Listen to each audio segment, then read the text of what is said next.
زبور 46۔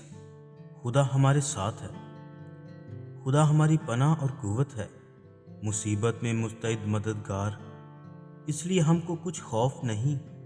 خواہ زمین الٹ جائے اور پہاڑ سمندر کی تہ میں ڈال دیے جائیں، خواہ اس کا پانی شور مچائے اور معجزن ہو اور پہاڑ اس کی طغیانی سے ہل جائیں۔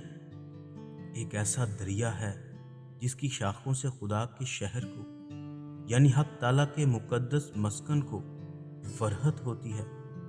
خدا اس میں ہے، اسے کبھی جنبش نہ ہوگی۔ خدا صبح سویرے اس کی کمک کرے گا۔ قوم میں جھنجھلائیں، سلطنتوں نے جنبش کھائی، وہ بول اٹھا، زمین پگھل گئی۔ لشکروں کا خداوند ہمارے ساتھ ہے، یعقوب کا خدا ہماری پناہ ہے۔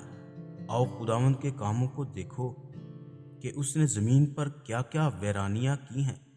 وہ زمین کی انتہا تک جنگ موقوف کراتا ہے، وہ کمان کو توڑتا اور نیزے کے ٹکڑے کر ڈالتا ہے، وہ رتھوں کو آگ سے جلا دیتا ہے۔ خاموش ہو جاؤ اور جان لو کہ میں خدا ہوں۔ میں قوموں کے درمیان سر بلند ہوں گا، میں ساری زمین پر سر بلند ہوں گا۔ لشکروں کا خداوند ہمارے ساتھ ہے، یعقوب کا خدا ہماری پناہ ہے۔ خداوند کے پاک کلام کے پڑھے سنے جانے پر خداوند کی برکت ہو، آمین۔